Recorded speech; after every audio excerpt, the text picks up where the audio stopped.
Bismillahirrahmanirrahim. Assalamualaikum warahmatullahi wabarakatuh. Waalaikumsalam. Allahumma shalli ala Muhammad. Allahumma shalli. Allahumma shalli wa sallim wa barik ala Muhammad wa ala alihi wa sahbihi ajma'in. Bismillahilladzi la yadurru ma'a ismihi syai'un fil ardi wa la fis sama'i wa huwas samiul alim. Bismillahilladzi la yadurru ma'a ismihi syai'un fil ardi wa la fis sama'i wa huwas samiul alim. La ilaha illa anta subhanaka inni kuntu minadh dhalimin. Hasbunallahu wa ni'mal wakil, ni'mal maula wa ni'man nasir, wa la haula wa la quwwata illa billahil aliyyil azim. Allahumma ighfir lana wa li walidina warhamhum kama rabbawna shighara. Allahumma shfi mardana, Allahumma sallimna min kulli syarri ma khalaq.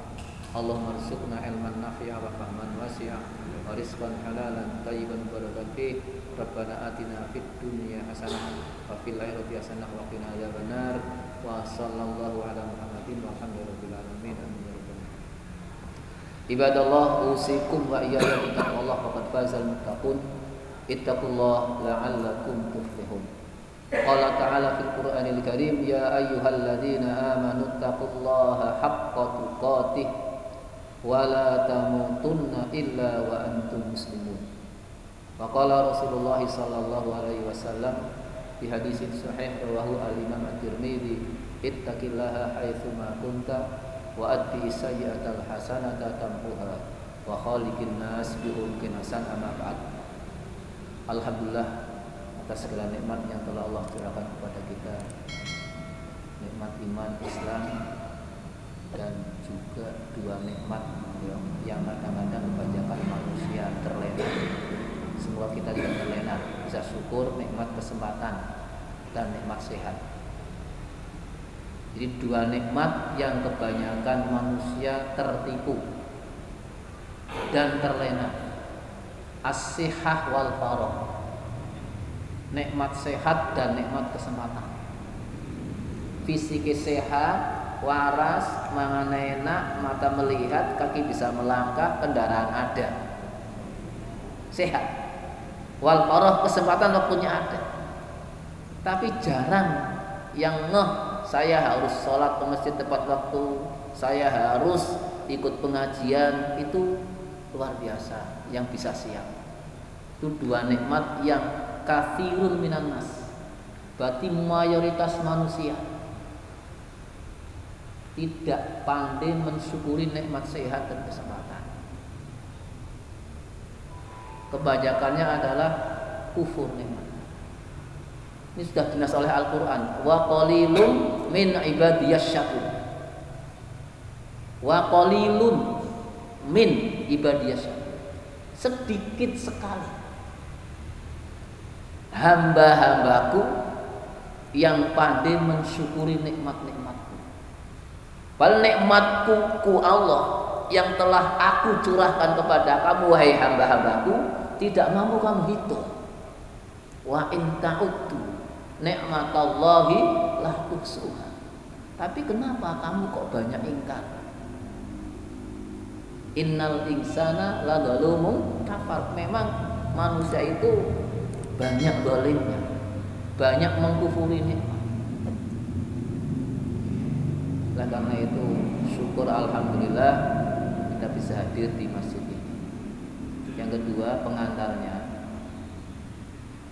hanya itu, yang lain tidak ada.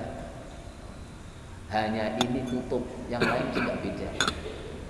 Hanya orang yang beriman sajalah yang mampu memakmurkan masjid dengan sholat berjamaah, dengan bermajlis taklim dan kegiatan yang lain yang positif untuk syiar dakwah Islam. Berarti kalau kita kurang greget, orang Islam kurang greget ke masjid, itu artinya ada penyakit di imannya. Punya iman, tapi ada penyakitnya.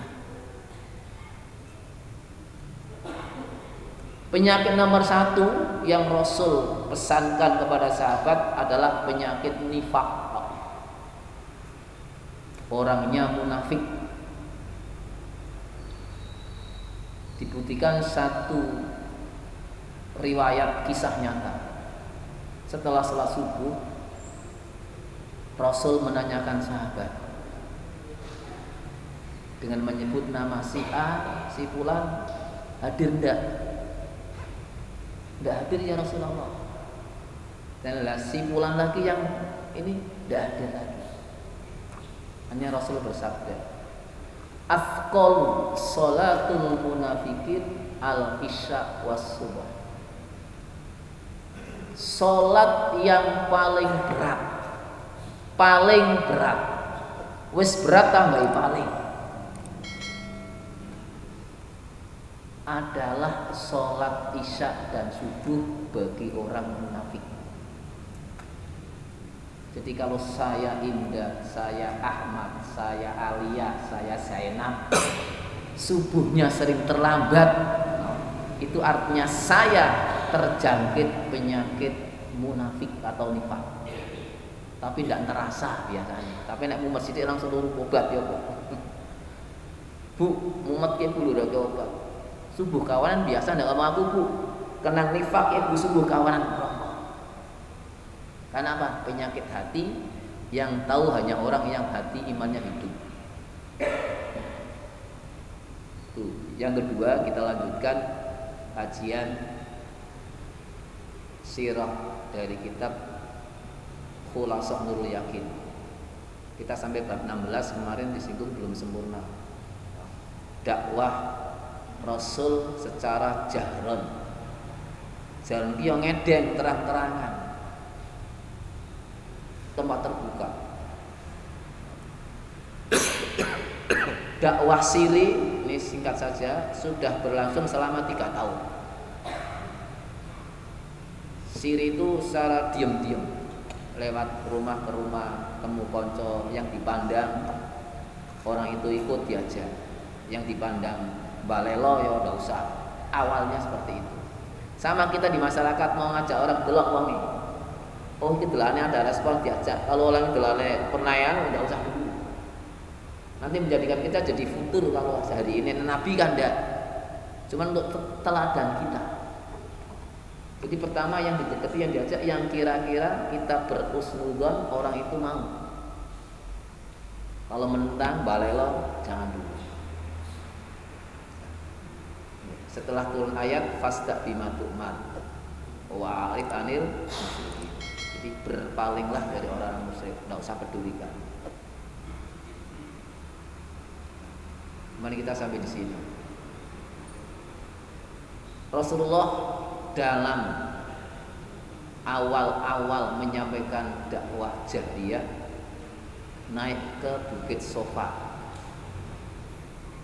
di fasoida al Sofa, wanada qaumahu, falamma ijtama'u qala lahum hal tusaddiqunani fima ukhbirukum bih, faqalu jami'uhum na'am ma jarrabna 'alaika kadiban mundu nas'atika ilal an. Faqala sallallahu alaihi wasallam angkidhu anfusakum minan nar inni nadhirul lakum min adzabin syadid. Ini kalimat dakwah Rasul yang pertama muncul setelah perintah Allah fa'arid anil musyrikin. Naik ke Sofa. Sofa itu dekat dengan Ka'bah, kurang lebih sekitar 400 meter atau 300 meter. Naik ke atas, mengumpulkan orang-orang kafir Quraisy.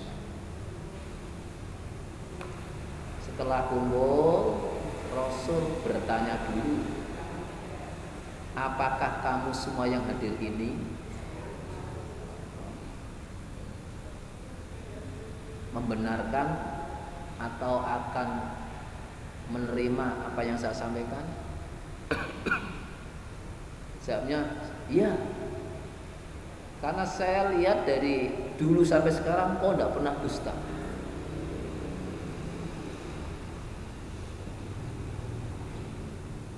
Jadi ditawarkan dulu. apakah kalian semua akan membenarkan yang saya sampaikan? Ya. Berarti kan ada respon ki, positif. Ya, ya. Baru Rasul menyampaikan. Penyampaiannya kalimatnya indah. Angkidu anfusakum minan nar. Saya ingin menyelamatkan kamu semuanya dari azab neraka. Tidak ada kalimat kamu masuk Islam syahadat. Dan saya memberi peringatan agar kamu selamat dari azab neraka. Semuanya diam. Faqala lahu ammu Abu Lahab. Pamannya yang bernama Abu Lahab bicara. Apa kata Abu Lahab? Tabban lak ya Muhammad, ali hadza jama'tana.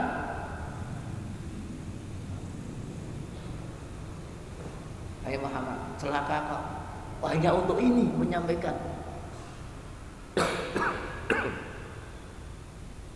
Kita kumpul hanya untuk ini. Hanya turun ayat tabbat yada abi lahabin, itu langsung nas Al-Quran. Tuh. Setelah kita langsung ke 17, jam'uhu li asyiratihi. Nabi sallallahu alaihi wasallam mengumpulkan keluarganya. Yang dikumpulkan awal keluarganya. Jama'an nabiyyu ahlahu wa aqaribahu lamma nazala alaihi qauluhu ta'ala wa anzir ashiratakal aqrabin.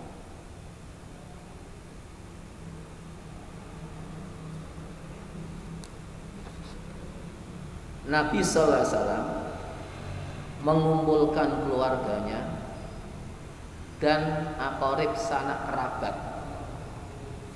yang masih ada hubungan darah. Berarti Pak Le, Bule, ponaan seterusnya kan. Ahal itu kan suami istri.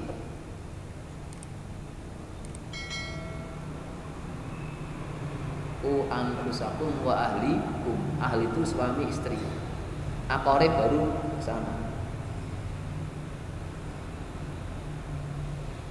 Setelah menerima ayat wa anzir ashiratakal aqrabin. Peringatilah atau peringatkanlah, ingatkanlah keluargamu. Nah, ini bagian dari sirah, tuntunan, teladan untuk kita. Jadi sebelum ngajak ke orang lain, ajak dulu keluarganya. Otomatis yang mau, yang tidak mau ya usah dipaksa. Ajak si keluargane. Kalau keluarganya sudah pada mau dukung, baru ngajak orang lain. Biar tidak jadi bumerang. Kau ngajak-ngajak wong liya ya kok keluargane dhewe delok ana ini.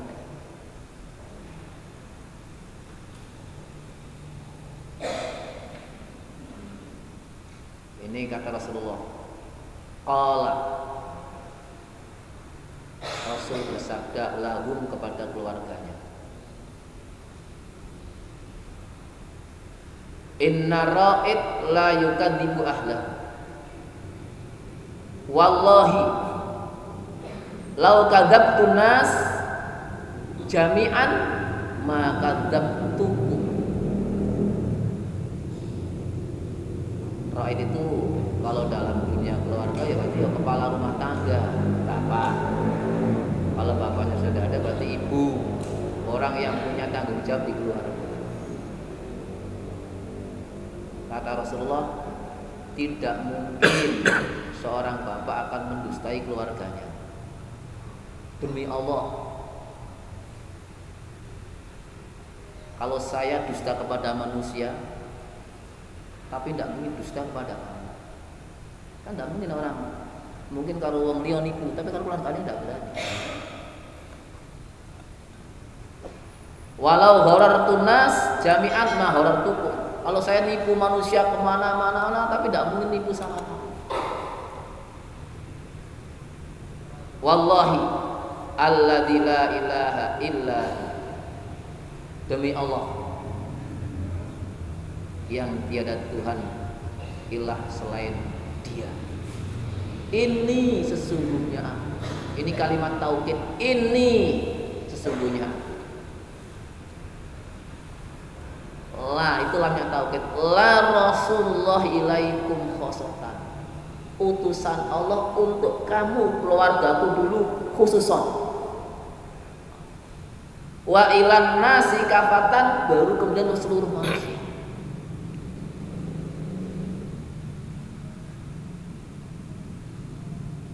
Wallahi la tamutunna kama tanamu. Demi Allah, kamu nanti pasti mati. Matimu itu gambarnya seperti kamu tidur. Wala tab'atsunna kama tastayqiru. Dan nanti setelah mati kamu akan bangkit seperti bangkitmu bangun dari tidur. Cek-cek kok, mana geregap-geregap, lampu mati mesti ya mesti.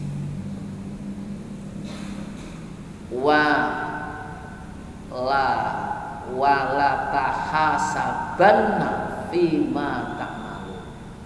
Dan juga kamu nanti pasti akan dihisab, dipertanggungjawabkan apa yang telah kamu kerjakan.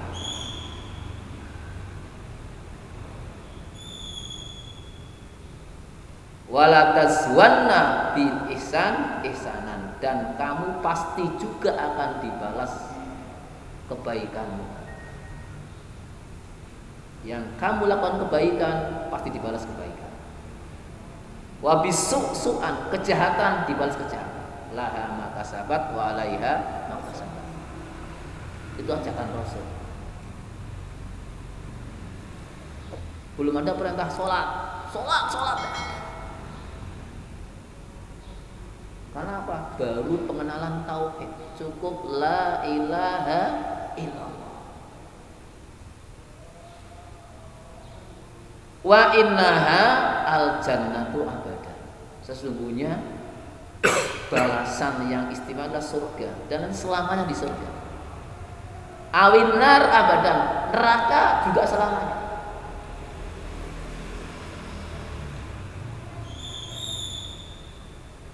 Wa angdarahum adzaba yaumin adzim, dan saya memberikan peringatan kepada kamu, mengingatkan agar kamu selamat dari azab yang pedih. Sebagaimana firman Allah, yaumala yanfa'u malun wala banun. Pada hari kiamat nanti, hartamu, anakmu tidak bisa menolong kamu. Yaumala yanfa'u itu tidak bermanfaat, itu tidak bisa menolong. Sehebat apapun kekuasaanmu, sehingga bisa menguasai harta, pangkat, seluruh anak-anak yang luar biasa, semuanya tidak akan mampu menolong kamu pada hari kiamat. Yang terjemahan tadi ini panjang.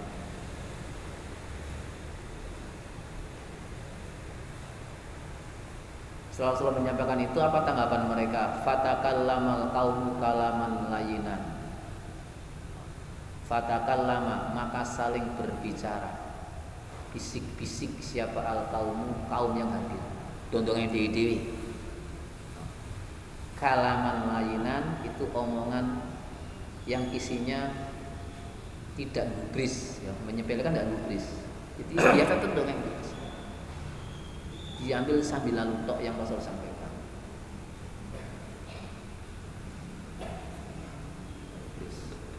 Nah, yang nyata-nyata itu pamannya illa amahu abalahabin aladikana aduwahu al-asyab, kecuali pamannya yang langsung memusuhi. Jadi selain pamannya hanya biasa-biasa, nggak ngeh, nggak connect. Tapi pamannya luar biasa. Ini pamannya. Fa innahu raddan qabihan. Maka sesungguhnya paman Nabi yang namanya Abu Lahab raddan qabihan. Dia memang menolak, berontak, tidak mau menerima. Nggak cukup itu, wa talaba minhumul qabdu alaih, dan menyuruh kaum Quraisy untuk menangkap Rasulullah dan memerintahkan mereka untuk menangkap Rasul. Tangkap saja.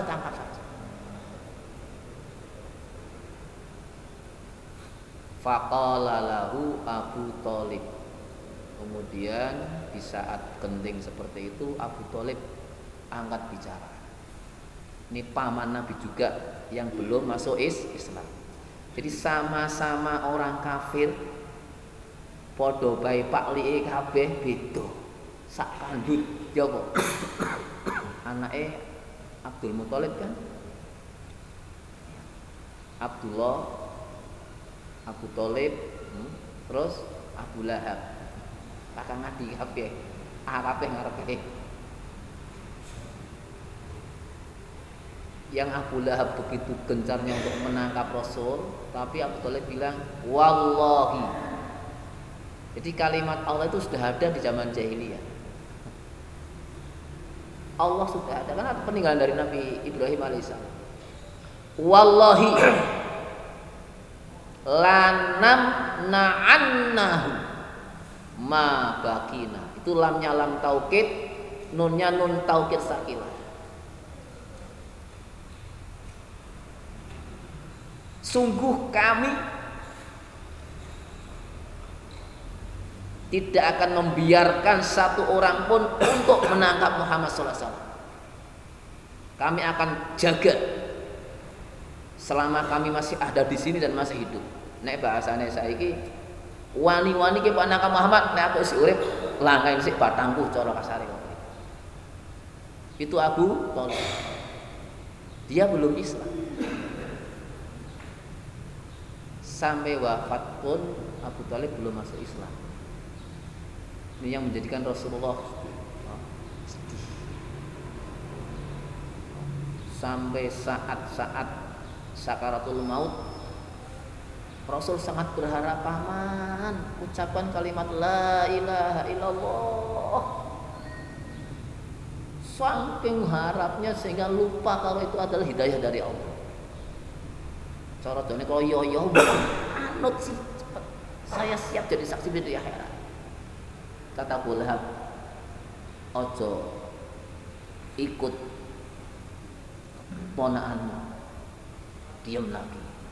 Sudah mau ucap stop lagi sampai ajal keluar. Sehingga turun ayat innaka la tahdi man ahbabta walakinnallaha yahdi may yasha. Muhammad sallallahu alaihi wasallam, engkau tidak mampu memberikan petunjuk. Petunjuk itu hanya hak Allah kepada hamba yang Allah kehendaki. Ini kita bisa ambil hikmah dari sini. Nabi saja yang doanya mustajab tidak bisa dan tidak mampu untuk memberikan petunjuk kepada manusia. Apa tugasnya? Hanya menyampaikan.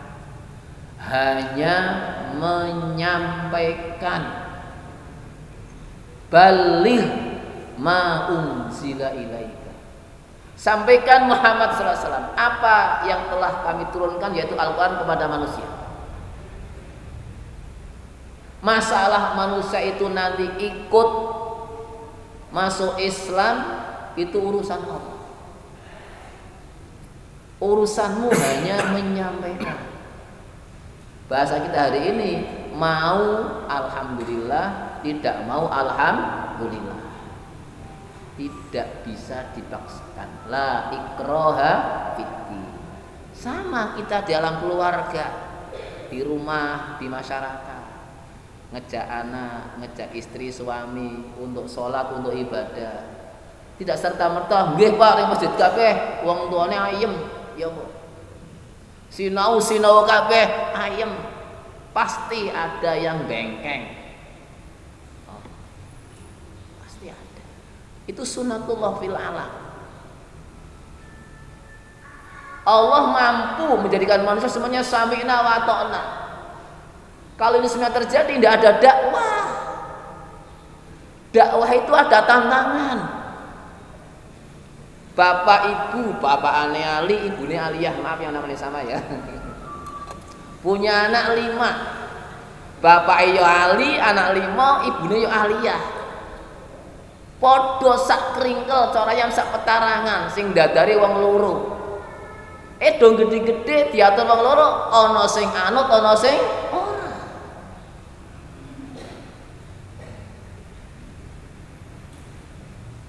Cara sing barok biasa bapak apa sing gede sing salah-salahke ya.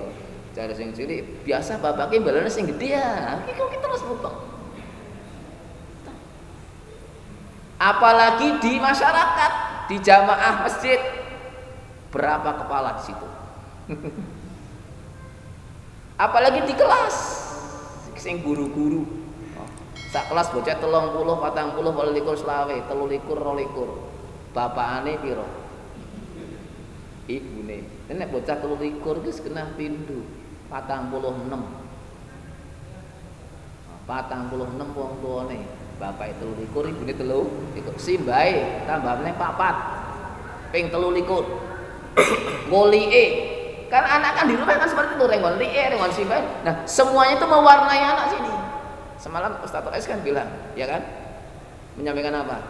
Disaring oleh otak itu oleh anak-anak. Saringannya dek bapak, dek pak le, dek simbah kabeh kumpul. Kuning kelas ustadzae beda maneh.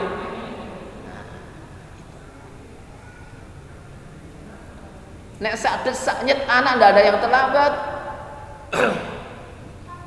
Mustahil. Terlambat semua, ya mustahil. Itulah sunnatullah. Kita jadi adem. Iya adem. Wong paman Nabi podo-podo pamane ya kan.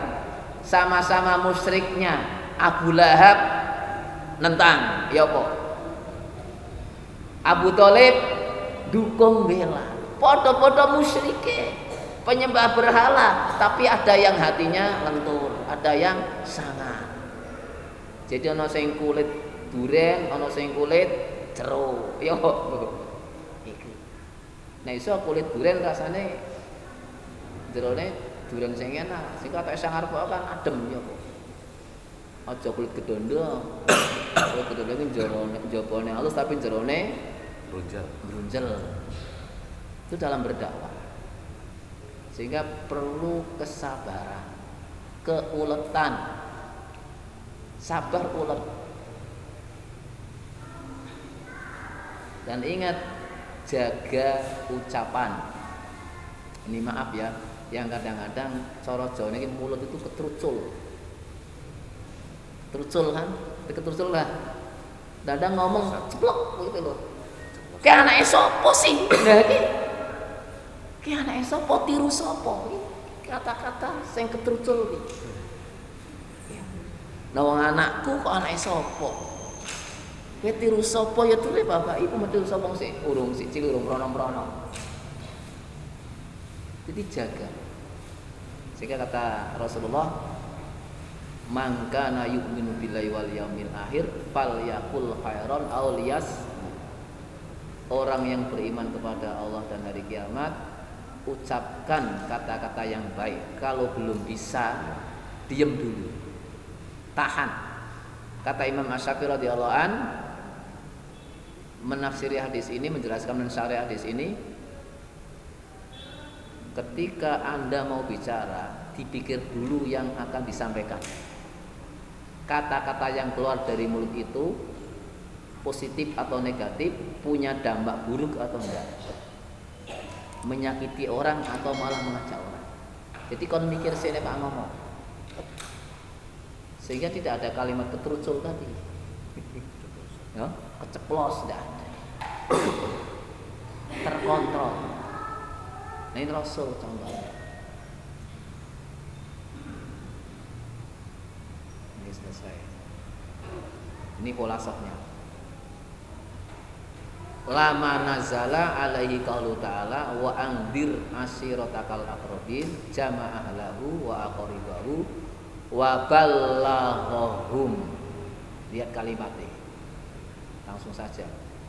Ketika turun ayat wa andir ashiratakal aqrabun, Rasul mengumpulkan keluarganya dan kerabatnya, wa ballaghah, dan menyampaikan hum kepada keluarga dan kerabatnya risalata rabbihi, risalah dari Rabbnya, menyampaikan.